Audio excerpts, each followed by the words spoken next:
பேஸ்ல நெக்ஸ்ட் பார்க்க போற டாபிக் பாத்தீங்கன்னா voice of the customer. Voice of the கஸ்டமர்ல ஃபர்ஸ்ட் பார்க்க போற டாபிக் பாத்தீங்கன்னா ஒரு கஸ்டமரை எப்படி ஐடென்டிஃபை பண்ணலாம். எந்த ஒரு பிசினஸ் எடுத்துக்கிட்டாலுமே அந்த பிசினஸோட முக்கியமான பார்ட்டே அந்த கஸ்டமர் தான். பிகாஸ் ஒரு கஸ்டமர் தான் எந்த மாதிரியான ப்ராடக்ட் இல்லைன்னா ஒரு சர்வீஸ் வந்து வாங்கணுங்கிறத டிசைட் பண்ணி அதுக்கான பணம் எல்லாமே செலுத்துறாங்க. கஸ்டமரோட தேவை என்னன்னு ஐடென்டிஃபை பண்ணி அதை அண்டர்ஸ்டாண்ட் பண்ணிக்கிறது ரொம்பவே முக்கியமான ஒரு விஷயம். அதை தெளிவாக தெரிஞ்சுக்கிட்டா மட்டும்தான் கஸ்டமரோட ரெக்யூர்மெண்ட்டுக்கு ஏற்ற மாதிரி ஒரு ப்ராடக்ட் இல்லைன்னா சர்வீஸை வந்து கரெக்டாக டிசைன் பண்ண முடியும். இந்த மாதிரி கரெக்டாக அண்டர்ஸ்டாண்ட் பண்ணி டிசைன் பண்ணால் மட்டும்தான் கஸ்டமர் எதை வந்து பர்ச்சேஸ் பண்ணணும்னு விரும்புகிறாங்களோ அதுக்கு ஏற்ற மாதிரி ப்ராடக்ட் இல்லைன்னா சர்வீஸை வந்து கரெக்டாக உருவாக்கி அவங்களுக்கு கொடுக்க முடியும். ஜென்ரலாக கஸ்டமரை பொறுத்தவரை 2 டைப்பாக பிரிக்கலாம். ஒன்று பார்த்தீங்கன்னா இன்டர்னல் கஸ்டமர், இன்னொன்று பார்த்தீங்கன்னா எக்ஸ்டர்னல் கஸ்டமர்.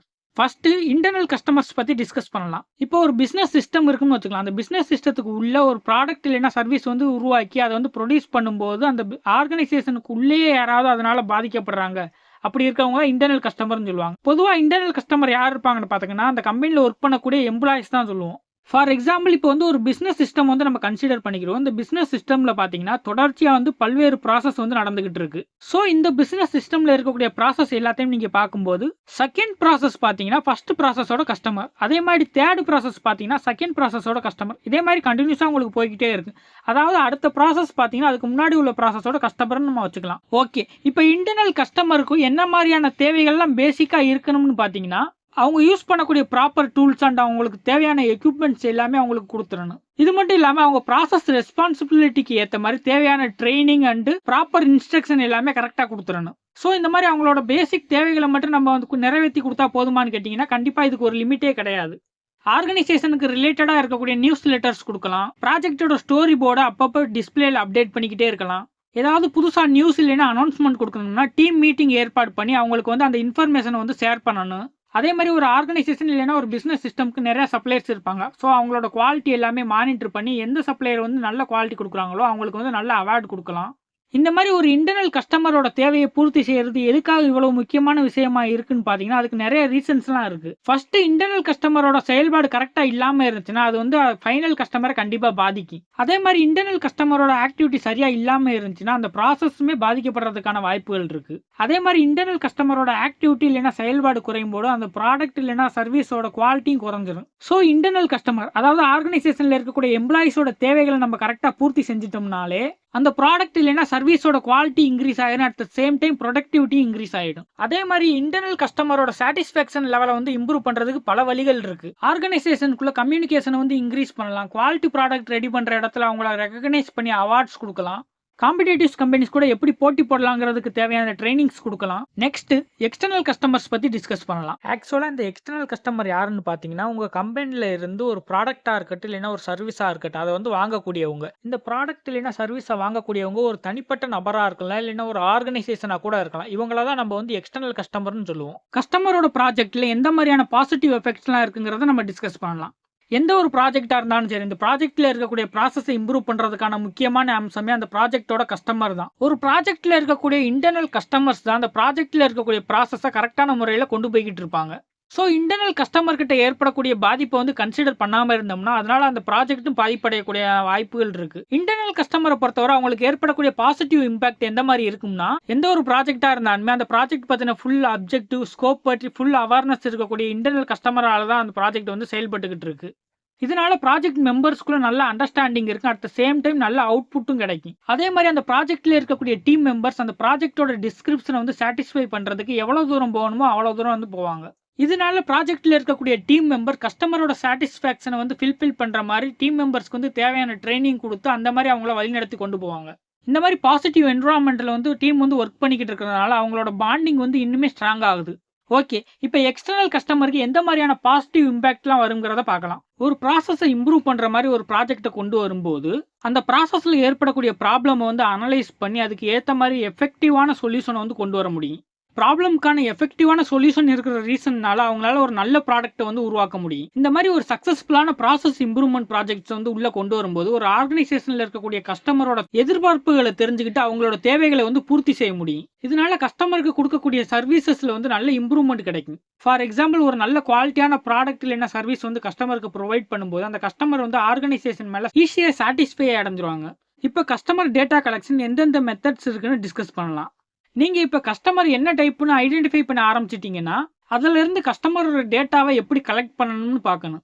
பிகாஸ் நீங்க கஸ்டமர் கிட்ட இருந்து கலெக்ட் பண்ணக்கூடிய டேட்டா வந்து ரொம்பவே முக்கியமான ஒன்று. ஏன்னா கலெக்ட் பண்ணக்கூடிய இந்த கஸ்டமரோட டேட்டாவை வச்சு தான் பிஸ்னஸ்ல எந்த கஸ்டமர்னால அஃபெக்ட் ஆகுது, அதாவது பாதிப்பு ஏற்படுதுன்னு நம்மளால ஐடென்டிஃபை பண்ண முடியும். இந்த டேட்டா கலெக்ஷனை நம்ம internal customer and external customer 2 பேர்கிட்ட இருந்து ஃபீட்பேக்கை கலெக்ட் பண்றதுல இருந்தே நம்ம ஸ்டார்ட் பண்ணிக்கலாம். பிகாஸ் இந்த ஃபீட்பேக்கை வச்சு ஒரு ஆர்கனைசேஷன்ல இருக்கக்கூடிய பிசினஸ் ப்ராசஸ்ல எந்த இடத்துல கேப் இருக்குன்னு வந்து நம்ம கண்டுபிடிச்சு அதை வந்து நம்ம ஃபில் பண்ணிக்க முடியும்.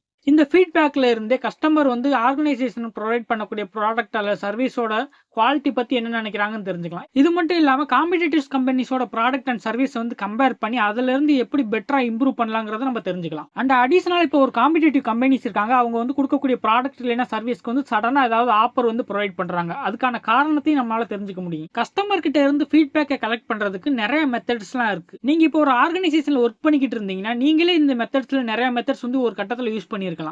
ஓகே, எல்லாராலையும் காமனா யூஸ் பண்ணக்கூடிய மெத்தட்ஸ்லாம் என்னன்னு பார்க்கலாம். கஸ்டமர்ஸ் கிட்ட கொஸ்டின் மாதிரி ஃபீட்பேக் கொடுத்து ஏதாவது சர்வே எடுக்கலாம். கஸ்டமர்ஸ் கிட்ட இண்டிவிஜுவலா வந்து இன்டர்வியூ பண்ணி அவங்க கிட்ட இருந்து ஃபீட்பேக் வந்து கலெக்ட் பண்ணிக்கலாம். இது மட்டும் இல்லாம கம்பெனி ப்ரொவைட் பண்ண ப்ராடக்ட்னால பாதிப்படைஞ்சு டிஸாட்டிஸ்ஃபைடு அடைஞ்ச ஒரு கஸ்டமர் வந்து அந்த ப்ராடக்ட்ல இருக்கக்கூடிய ப்ராப்ளம் வந்து ஒரு கால் சென்டருக்கு கால் பண்ணி சொல்லலாம், இல்லைன்னா இமெயில் அனுப்பலாம். இந்த மாதிரி கூட நம்ம வந்து டேட்டா கலெக்ஷன் வந்து பண்ணிக்கலாம். இந்த கிளாஸ்ல கொஸ்டினரிஸ் பத்தி டிஸ்கஸ் பண்ணலாம். ஸோ எந்த மாதிரியான கேள்வித்தாள்கள்லாம் ரெடி பண்ண போறோம்னு டிஸ்கஸ் பண்றதுக்கு முன்னாடி கொஸ்டினரிஸோட அட்வான்டேஜஸ் அண்ட் டிஸ்அட்வான்டேஜஸ் பத்தி பார்க்கலாம். ஃபர்ஸ்ட் அட்வான்டேஜஸ் பத்தி பார்க்கலாம். கொஸ்டின்ஸ் மூலமா டேட்டா கலெக்ஷன் பண்ணும்போது என்ன மாதிரியான அட்வான்டேஜஸ்ன்னு பார்த்தீங்கன்னா காஸ்ட் வந்து ரொம்பவே கம்மியா இருக்கும். ஃபோன் கால் பண்ணி கஸ்டமர் கிட்ட ஃபீட்பேக் கேட்கறதுனால அவங்க கிட்ட ரெஸ்பான்ஸ் தான் அதிகமாக கிடைக்கும். ஃபார் எக்ஸாம்பிள் நியர்லி நமக்கு 70 to 90% வந்து ரெஸ்பான்ஸ் கிடைக்கிறதுக்கான வாய்ப்புகள் இருக்கு. இந்த மெத்தட்னால ரிசல்ட்டுமே ரொம்பவே வேகமாக கிடைக்குது. மெயில் மூலமா கிடைக்கக்கூடிய கொஸ்டினரிஸ் எல்லாம் அனலைஸ் பண்றதுக்கு சில ட்ரெயினான ரிசோர்ஸ் எல்லாம் நமக்கு தேவைப்படுறாங்க. ஃபார் எக்ஸாம்பிள் நல்ல ட்ரெயின் பண்ண ஒரு எம்ப்ளாயிஸ்லாம் நமக்கு தேவை. கஸ்டமர் கிட்ட இருந்து டேட்டா கலெக்ஷன் பண்றதுக்கு கொஸ்டினரி ஒரு காமனான மெத்தடா இருந்தாலும் இதுலயும் சில டிஸ்அட்வான்டேஜஸ்லாம் இருக்கு. சில நேரத்துல எல்லா கொஸ்டின்ஸ்க்குமே ஆன்சர் கிடைக்காம போகலாம். இதனால வந்து அந்த கொஸ்டினரிஸ் வந்து இன்கம்ப்ளீட் ஆயிடுது. இதனால ஒரு கிளாரிட்டி வந்து இல்லாம போயிருது. மெயில் மூலமா சர்வே எடுக்கும்போது 20 to 30% மட்டும் தான் நமக்கு வந்து டேட்டா வந்து கிடைக்குமே தவிர அதுக்கு மேல நமக்கு கிடைக்கிறதுக்கான வாய்ப்புகள் ரொம்பவே கம்மியா இருக்கு. சில நேரம் ஃபோனில் வந்து சர்வே எடுக்கிறது கூட நமக்கு எதிர்பாராத ரிசல்ட் வந்து கிடைக்கிறதுக்கான வாய்ப்புகள் இருக்குது. சில நேரம் டேட்டா வந்து கரெக்டாக கிடைக்காம இம்ப்ராப்பராக இருக்கிறதுக்கான வாய்ப்புகளும் இருக்குது. ஓகே, இப்போ டெலிஃபோன் மூலமாக சர்வே எடுக்கிறதுக்கும் வெப் மூலியமாக சர்வே எடுக்கிறதுக்கு என்ன டிஃப்ரென்ஸ் இருக்குன்னு பார்க்கலாம்.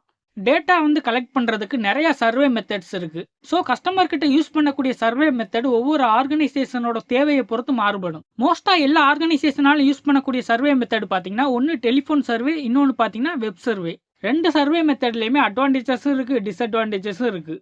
இந்த 2 சர்வே மெத்தடையும் பொறுத்தவரை ஒரு ஆர்கனைசேஷன் வந்து எந்த சிச்சுவேஷனில் எந்த சர்வே மெத்தட் யூஸ் பண்ணுறதுன்னு அவங்க சூஸ் பண்ணுறதை பொறுத்து தான் இருக்குது. ஸ்க்ரீனில் உங்களுக்கு எல்லா இன்ஸ்ட்ரக்ஷன் கொடுத்துறேன். நீங்கள் இதை ரீட் பண்ணாலே உங்களுக்கு எந்த இடத்துல எந்த சர்வே வந்து யூஸ் பண்ணலாம், அதில் உள்ள அட்வான்டேஜஸ் அண்ட் டிஸ்அட்வான்டேஜ் பற்றி ஈஸியாக அண்டர்ஸ்டாண்ட் பண்ணிக்க முடியும். இந்த கிளாஸில் ஃபோக்கஸ் குரூப்னா என்னன்னு பற்றி பார்க்கலாம். இப்போ டேட்டா கலெக்ஷனில் இருக்கக்கூடிய ஃபோக்கஸ் குரூப்போட அட்வான்டேஜஸ் அண்ட் டிஸ்அட்வான்டேஜஸ் பற்றி டிஸ்கஸ் பண்ணலாம்.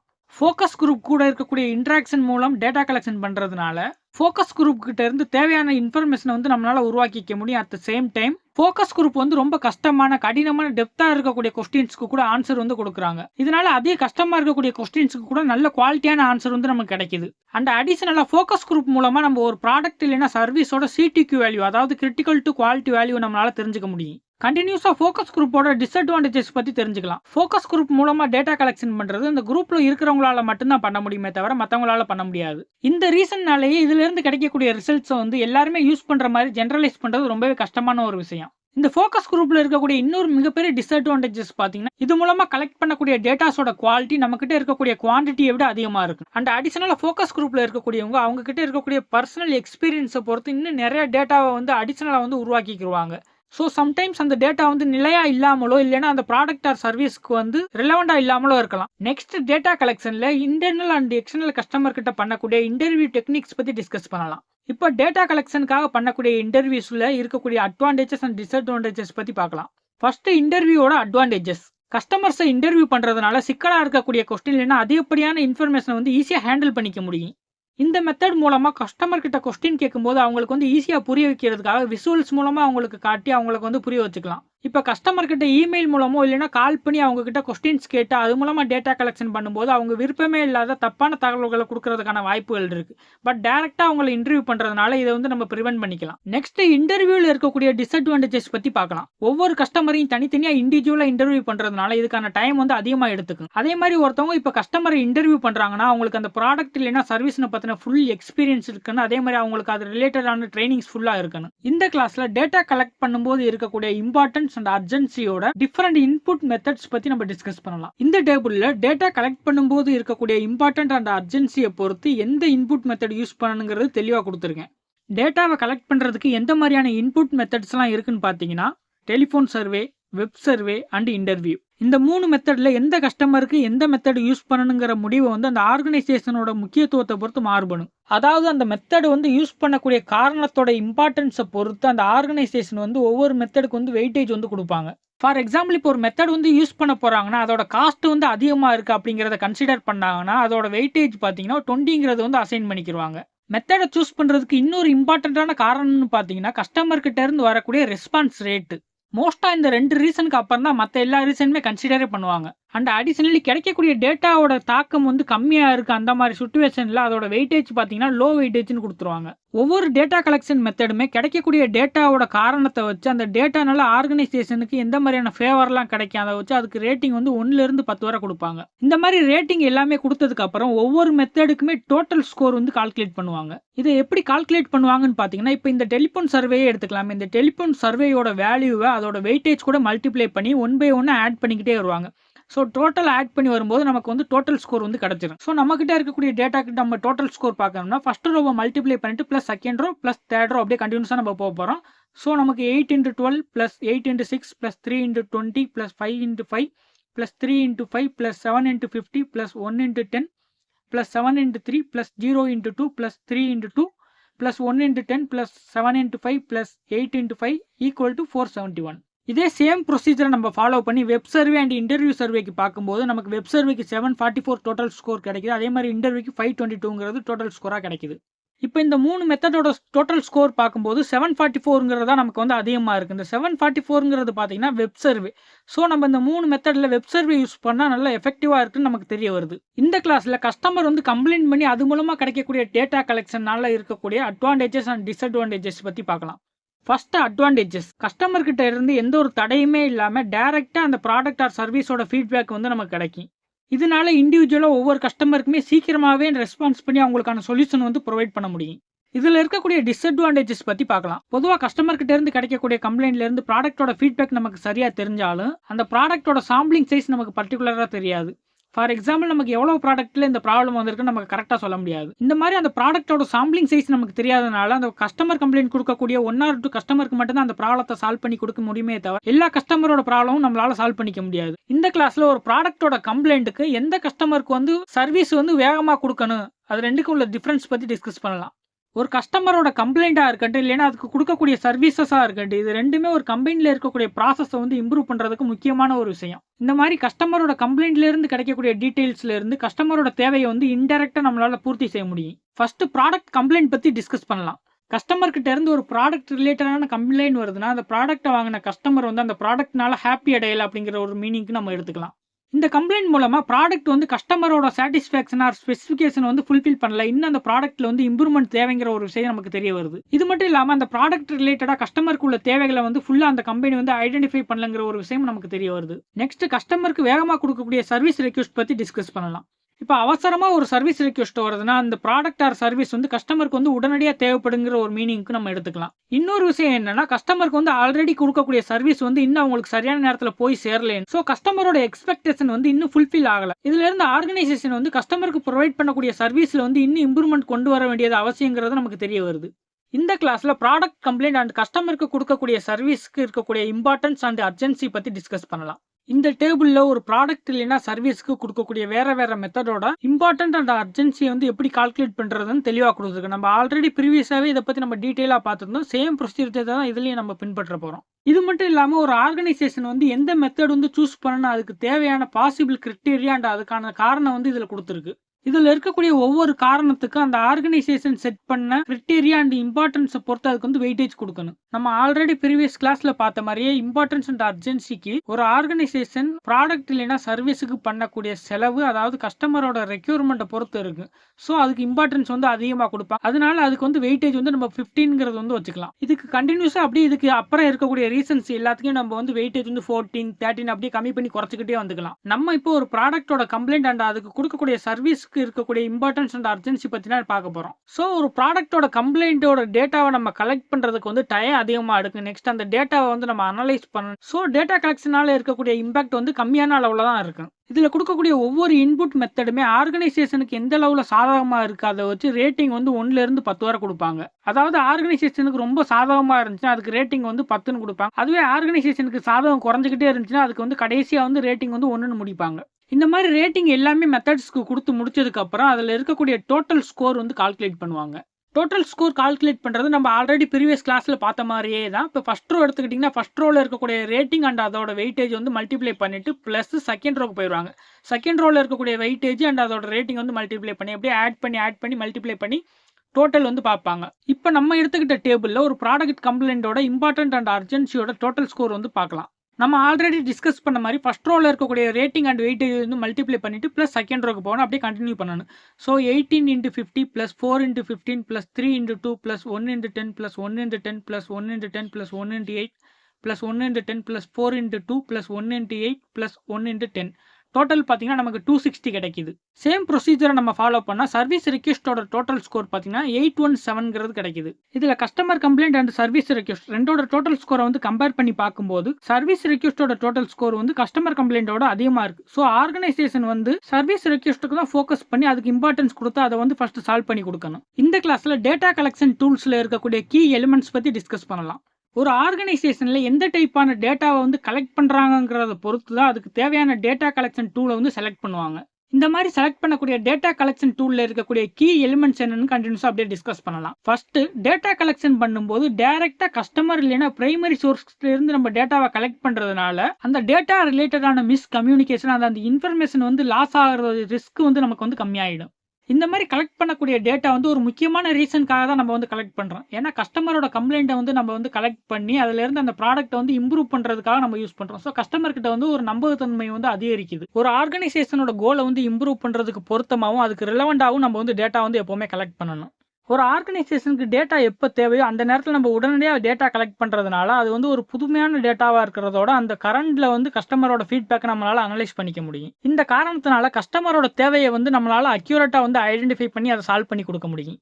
ஸோ இந்த டேட்டா கலெக்ஷன் டூல்ஸ் எல்லாமே கஸ்டமரோட ரெக்யூர்மெண்ட்டை வந்து ஐடென்டிஃபை பண்ணி ஒரு ப்ராடக்ட் இல்லைன்னா சர்வீஸை வந்து இம்ப்ரூவ் பண்ணுறதுக்கு யூஸ்ஃபுல்லாக இருக்குது. அந்த ரெக்யூர்மெண்ட் வந்து இப்போ அவங்களுக்கு தேவையானதாக இருக்கலாம், இல்லைன்னா ஃபியூச்சரில் அவங்களுக்கு தேவைப்படுறதா கூட இருக்கலாம். நெக்ஸ்ட் இந்த மாதிரி கலெக்ட் பண்ணக்கூடிய டேட்டாஸ் எல்லாமே எப்படி ரிவ்யூ பண்ணுவாங்கிறத பார்க்கலாம். கலெக்ட் பண்ண டேட்டாவை நம்மளால ரிவ்யூ பண்ணால் மட்டும்தான் அந்த டேட்டாவில் கஸ்டமருக்கு எதெல்லாம் தேவை இருக்குது எதெல்லாம் தேவையில்லை அப்படிங்கிறத நம்மளால ஐடென்டிஃபை பண்ண முடியும். இப்போ இதை அண்டர்ஸ்டாண்ட் பண்ணிக்கிறதுக்கு ஒரு ஆர்கனைசேஷனை வந்து நம்ம எக்ஸாம்பிளுக்கு எடுத்துக்கலாம். இப்போ இந்த ஆர்கனைசேஷனில் ஒர்க் பண்ணக்கூடிய எம்ப்ளாயிஸ்க்கு வந்து லேப்டாப் வந்து பர்ச்சேஸ் பண்ண போறாங்க. ஸோ அவங்க பர்ச்சேஸ் பண்ணக்கூடிய அந்த மேனுஃபேக்சருக்கு பார்த்தீங்கன்னா அவங்க ப்ராடக்ட் கொடுக்கறதோட அதுக்கான சர்வீசஸும் சேர்த்து கொடுக்குறாங்க. இப்போ இந்த லேப்டாப்பை பர்ச்சேஸ் பண்ண ஆர்கனைசேஷன் தான் கஸ்டமர். இப்போ இந்த கஸ்டமரோட சாட்டிஸ்ஃபேக்ஷன் லெவலை வந்து தெரிஞ்சுக்கிட்டு அதை இம்ப்ரூவ் பண்றதுக்காக லேப்டாப்பை மேனுஃபேக்சரிங் பண்ண அந்த மேனுஃபேக்சரிங் கம்பெனி ஒரு சர்வே வந்து கண்டக்ட் பண்றாங்க. ஆரம்பத்தில் அந்த லேப்டாப் மேனுஃபேக்சரிங் கம்பெனி அந்த கஸ்டமருக்கு கேட்கறதுக்காக ப்ரிப்பேர் பண்ண கொஸ்டின்ஸ்ல ஒரு தெளிவு இல்லாம ஒரு குழப்பத்தோட இருந்துச்சுன்னு வச்சுக்கலாம். ஸோ இதுல இருந்து அந்த மேனுஃபேக்சரிங் கம்பெனி சர்வேயை வந்து கண்டக்ட் பண்றதுக்கு தேவையான கொஸ்டினை வந்து சரியா ப்ரிப்பேர் பண்ணல, இல்லைன்னா அதுக்கான சரியான திட்டம் போடலைன்னு நம்ம சொல்லிடலாம். ஓகே, இப்போ இந்த மேனுஃபேக்சரிங் கம்பெனி கண்டக்ட் பண்ண சர்வேல இருக்கக்கூடிய ஒவ்வொன்றையும் நம்ம வந்து டீட்டெயிலாக டிஸ்கஸ் பண்ணலாம். இப்போ கஸ்டமர்ஸ் வந்து அந்த லேப்டாப்பை எந்த மாதிரி யூஸ் பண்ணுவாங்க அப்படிங்கிறத அண்டர்ஸ்டாண்ட் பண்ணிக்கிறதுக்காகவும் கஸ்டமர்ஸ் பற்றின இன்ஃபர்மேஷனை தெரிஞ்சுக்கிறதுக்காகவும் அவங்களோட ப்ரொபோசன் பற்றி நம்ம கொஸ்டின் கேட்குறோம். ஒன்று பார்த்தீங்கன்னா அவங்க வந்து அந்த கம்பெனியில் ஒர்க் பண்ணிக்கிட்டு இருக்காங்களான்னு கேட்குறோம். செகண்ட் பார்த்தீங்கன்னா அவங்க வந்து ஒரு ட்ரெயினி லெவல் ஸ்டூடெண்ட் லெவலில் இருக்காங்களாங்கிற மாதிரி ஒரு கொஸ்டின்ஸ் கேட்குறோம். இந்த கொஸ்டினில் பார்த்தீங்கன்னா ரெண்டு ஆப்ஷன் தான் இருக்குது. ஒன்று பார்த்தீங்கன்னா அந்த ஆர்கனைசேஷனில் ஒர்க் பண்ணிக்கிட்டு இருக்கக்கூடிய ஒர்க்கர், ரெண்டாவது பார்த்தீங்கன்னா ஸ்டூடெண்ட். இந்த ரெண்டு ஆப்ஷனுமே கஸ்டமர் வந்து ரிப்ளை பண்ணுற அளவுக்கு கிளாரிட்டியாக இல்லை. ஏன்னா ஒரு ஆர்கனைசேஷனில் ஒர்க் பண்ணிக்கிட்டு இருக்கவங்க நிறைய பொசிஷனில் இருக்கலாம். இதனால கஸ்டமர் வந்து இந்த கொஸ்டினுக்கு ஃபில் பண்ணக்கூடிய ஆன்சர் வந்து தெளிவாக இல்லாமல் இருக்கிறதுக்கான வாய்ப்புகள் இருக்குது. இப்போ இந்த ப்ராப்ளத்தை வந்து சால்வ் பண்ணுறதுக்கான சொல்யூஷன் என்னன்னு பார்த்தீங்கன்னா தேர்டா ஒரு ஆப்ஷன் கொடுத்து, அதாவது அதர்ஸ்னு ஒரு ஆப்ஷன் கொடுத்து அவங்களோட பொசிஷன் பற்றினது டீடைல் இன்ஃபர்மேஷன் வந்து அதில் ஃபில் பண்ண சொல்லலாம். நெக்ஸ்ட் கொஸ்டின் என்ன கேட்டிருக்காங்கன்னு பார்த்தீங்கன்னா, சேல்ஸ் எக்ஸிக்யூட்டிவ் வந்து நீங்க சப்போர்ட் பண்றீங்களா அப்படின்னு கேட்டு எஸ் ஆர் நோ மட்டும் கேட்டிருக்காங்க. அதாவது எக்ஸ்ட்ரா வந்து எந்த ஒரு ஆப்ஷனுமே கொடுக்காம எஸ் இல்லைன்னா நோன்னு மட்டும் ஃபில் பண்ண சொல்லியிருக்காங்க. இது ரொம்பவே காம்ப்ளிகேட்டடான கொஸ்டின்ஸ் கூட சொல்லலாம். பிகாஸ் அந்த கஸ்டமர் வந்து சேல்ஸ் எக்ஸிக்யூட்டிவ் சப்போர்ட் பண்றது எஸ் ஆர் நோ சொல்றதுக்கு பதிலாக அவங்களுக்கு அது ரிலேட்டடா அந்த சேல்ஸ் எக்ஸிக்யூட்டிவ் ரிலேட்டடா இம்ப்ரூவ் பண்றதுக்கு தேவையான சில ஃபீட்பேக் வந்து சொல்ல நினைக்கலாம். ஸோ அங்கே வந்து எம்டியா நீங்க ஒரு காலம் மாதிரி கொடுத்து நீங்க சேல்ஸ் எக்ஸிக்யூட்டிவ் வந்து சப்போர்ட் பண்றதை பத்தி என்ன நினைக்கிறீங்க அந்த மாதிரி நம்ம கொஸ்டின் கேட்டுட்டோம்னா அவங்க அது ரிலேட்டடா உள்ள ஃபீட்பேக் வந்து அதில் ஃபில் பண்ணிடுவாங்க. இந்த கிளாஸ்ல டேட்டா கலெக்ஷன்ல இருக்கக்கூடிய ஒரு டெக்னிக் பத்தி தெரிஞ்சுக்கலாம். அந்த டெக்னிக்கோட நேம் பார்த்தீங்கன்னா voice of customer. Voice of customer method எதுக்கு யூஸ் ஆகுதுன்னு பார்த்தீங்கன்னா, கலெக்ட் பண்ண டேட்டாவை வந்து ஆர்கனைஸ் பண்ணி அதை அனலைஸ் பண்ணி கஸ்டமரோட ரெக்யூர்மெண்ட்டுக்கு ஏற்ற மாதிரி ஒரு ப்ரொஃபைல் ரெடி பண்றதுக்கு யூஸ்ஃபுல்லா இருக்கு. அண்ட் அடிஷனலா எக்ஸ்டர்னல் கஸ்டமரோட எக்ஸ்பெக்டேஷன் அண்ட் அவங்களோட தேவைகளை வந்து கேட்டு அதை அண்டர்ஸ்டாண்ட் பண்ணிக்கிறதுக்கு யூஸ்ஃபுல்லா இருக்கு. இப்போ எக்ஸாம்பிளுக்கு இந்த டேபிள் எடுத்துக்கலாம். இந்த டேபிள்ல பாத்தீங்கன்னா ஒரு கஸ்டமர் வந்து ஏசி வாங்க போறாங்க. ஸோ அவங்களோட ரெக்யூர்மெண்ட் என்னெல்லாம் இருக்கு அப்படிங்கிறது இதுல மென்ஷன் பண்ணியிருக்கு. ஸோ ஃபர்ஸ்ட் கேஸ்ல எல்லா கஸ்டமருமே ஏசி வந்து வீட்டில் யூஸ் பண்றதுக்காக வாங்க போறாங்கன்னு வச்சுக்கிறோம். செகண்ட் கேஸ்ல சில கஸ்டமர்ஸ் சொல்றாங்க எங்க வீட்டில் யூஸ் பண்ணக்கூடிய ஏசியில வந்து எந்த ஒரு சவுண்டுமே வரக்கூடாது, அப்பதான் நான் நைட்டு தூங்கி மார்னிங் வந்து ஃப்ரெஷ்ஷா எந்திரிக்க முடியும் அப்படின்னு சொல்றாங்க. அண்ட் அடிஷனலா அவங்க வீட்டில் ஆல்ரெடி யூஸ் பண்ணிக்கிட்டு இருக்கக்கூடிய சீலிங் ஃபேன்ல வந்து அதிகப்படியான சவுண்ட் வர ரீசன்னால தான் ஏசி வந்து ரீப்ளேஸ் பண்ண போறதாகவும் சொல்றாங்க. இப்போ இந்த டேபிள்ல இருந்து கஸ்டமரோட ரெக்யூர்மெண்ட்டை நம்மளால ஈஸியாக அண்டர்ஸ்டாண்ட் பண்ணிக்க முடியும். கஸ்டமர் ஏசியில இருந்து அதிகமாக சவுண்ட் வரக்கூடாதுன்னு சொல்லிட்டாங்க. At the same time summer டைம்ல வந்து அதிகப்படியான சில்னஸ் இருக்கணும்னு சொல்லிட்டாங்க. அட் த சேம் டைம் ஏசியோட பிரைஸும் கம்மியான ரேட்ல இருக்கணும்னு சொல்லிட்டாங்க. இந்த கிளாஸ்ல ஒரு ப்ராடக்ட் இல்லைன்னா சர்வீஸ் பத்தின கஸ்டமரோட ரெக்யூர்மெண்ட் ஆர்கனைசேஷனுக்கு புரியுற மாதிரி டிரான்ஸ்லேட் பண்றதுக்கு இருக்கக்கூடிய இம்பார்ட்டன்ஸ் பத்தி தெரிஞ்சுக்கிறோம்.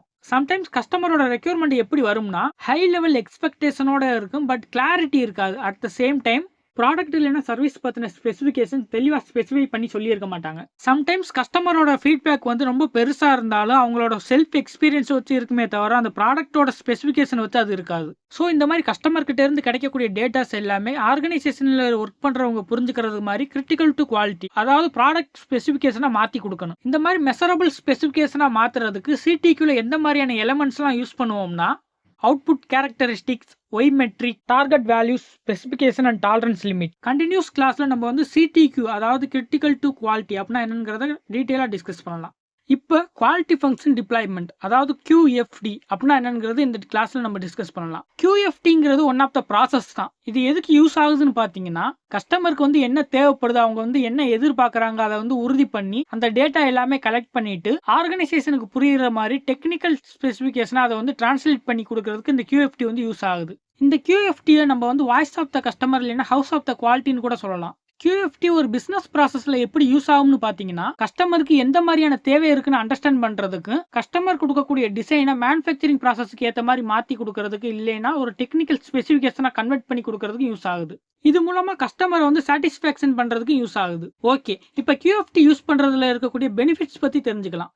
ஒரு ப்ராடக்ட்டை அதர் மேனுஃபேக்சரிங் கம்பெனியில் யூஸ் பண்ணக்கூடிய ப்ராடக்ட்ல இருந்து காம்படிட்டிவ் ப்ராடக்ட்டா வந்து மேனுஃபேக்சரிங் பண்றதுக்கு யூஸ்ஃபுல்லா இருக்கு. ஒரு ப்ராடக்ட்டை வந்து டெவலப் பண்ணும்போது இருக்கக்கூடிய டைம் அண்ட் காஸ்ட்டை வந்து கம்மி பண்ணி கொடுத்துருது. கஸ்டமரோட தேவைக்கு முன்னுரிமை அளிக்கிறதுக்கு யூஸ்ஃபுல்லா இருக்கு. QFD யூஸ் பண்றதுனால ஒரு ஆர்கனைசேஷனோட ஸ்ட்ரென்த் அண்ட் வீக்னஸ் வந்து ஈஸியா ஐடென்டிஃபை பண்ணிடலாம். அண்ட் இது மட்டும் இல்லாமல் ஒரு ப்ராடக்ட்டை இம்ப்ரூவ் பண்ணுறதுக்கு தேவையான கிரிட்டிக்கல் பாயிண்ட்டையும் நமக்கு வந்து ஐடென்டிஃபை பண்ணி காட்டுது. QFD ஒரு ப்ராடக்ட் இல்லைன்னா ஒரு ப்ராசஸில் எதெல்லாம் இம்ப்ளிமெண்ட் பண்ணுதுன்னு பார்த்தீங்கன்னா, கஸ்டமர் கிட்ட அந்த ப்ராடக்ட் ரிலவெண்டா இருக்கக்கூடிய கொஸ்டின்ஸ் கேட்கறது, அவங்க கிட்ட இருந்து கிடைக்கக்கூடிய ரெஸ்பான்ஸ் ஆன்சர் வந்து டேபிள் பண்றது, அண்ட் அந்த ஆன்சர்ல இருக்கக்கூடிய டிசைன் ரிலேட்டடான கிரிட்டிக்கல் பேராமீட்டர் எல்லாமே தனியா பிரிச்சு எடுக்கிறதுக்கு யூஸ் ஆகுது. இப்போ QFDல என்னென்ன பேசஸ் இருக்குங்கிறத டிஸ்கஸ் பண்ணலாம். QFDயை பொறுத்தவரை 4 முக்கியமான கீ பேசஸ் இருக்கு. First phase product planning. இந்த பேஸ்ல கஸ்டமர் கொடுக்கக்கூடிய ஒரு நார்மல் ரெக்யூர்மெண்ட்டை டெக்னிக்கல் ஸ்பெசிஃபிகேஷனாவோ அல்லது டெக்னிக்கல் ரெக்யூர்மெண்டாவோ டிரான்ஸ்லேட் பண்ணி கொடுக்குது. Next phase product design. இந்த பேஸ்ல டிரான்ஸ்லேட் பண்ண அந்த டெக்னிக்கல் ஸ்பெசிஃபிகேஷனை ஒரு டெக்னிக்கல் ஸ்பெசிஃபிகேஷன் கேரக்டரிஸ்டிக்ஸாவோ இல்லைன்னா டெக்னிக்கல் டிசைன் சிஸ்டமாவோ டிரான்ஸ்லேட் பண்ணி கொடுக்குது. Next phase process planning. இந்த பேஸ்ல அந்த டெக்னிக்கல் டிசைன் சிஸ்டம்ல இருக்கக்கூடிய பார்ட் கேரக்டரிஸ்டிக்ஸை உருவாக்குறதுக்கு தேவையான கீ ப்ராசஸ் ஆபரேஷன் ஐடென்டிஃபை பண்றதுக்கு யூஸ்ஃபுல்லா இருக்கு. Last phase production planning and process control. ஒரு ப்ராசஸோட ஸ்டெபிலிட்டி வந்து உறுதி பண்றதுக்காக அதுக்கான control plan, maintenance plan, training plans இது எல்லாமே உருவாக்கி கொடுக்குது. நெக்ஸ்ட் QFDயோட ஸ்ட்ரக்சர் பத்தி அண்டர்ஸ்டாண்ட் பண்ணிக்கலாம். இப்போ ஹவுஸ் ஆஃப் குவாலிட்டி மேட்ரிக்ஸ் அதாவது HOQ மேட்ரிக்ஸ் கம்ப்ளீட் பண்ணதுக்கு அப்புறம் என்ன நடக்குதுன்னு பார்க்கலாம். ஒரு ஹவுஸ் ஆஃப் குவாலிட்டி மேட்ரிக்ஸை கம்ப்ளீட் பண்றது மூலமா QFD ப்ராசஸ் முடிஞ்சு போயிடாது. பிகாஸ் ஒரு HOQ மேட்ரிக்ஸோட அவுட்புட் தான் செகண்ட் பேஸ்ல இருக்கக்கூடிய QFT ப்ராசஸோட இன்புட்டா இருக்கும். இந்த இமேஜை பார்க்கும்போது உங்களால ஈஸியா அண்டர்ஸ்டாண்ட் பண்ணிக்க முடியும். அதாவது ப்ரொடக்ஷன் பிளானோட டார்கெட்டை ஃபுல்லா டெவலப் பண்ற வர HOQ மேட்ரிக்ஸோட அவுட்புட் நெக்ஸ்ட் பேஸ்ல இருக்கக்கூடிய QFT ப்ராசஸோட இன்புட்டா ஒரு கண்டினியூஸ் செயின் லிங்க் மாதிரி டிரான்ஸ்லேட் பண்ணி கொடுக்கும்.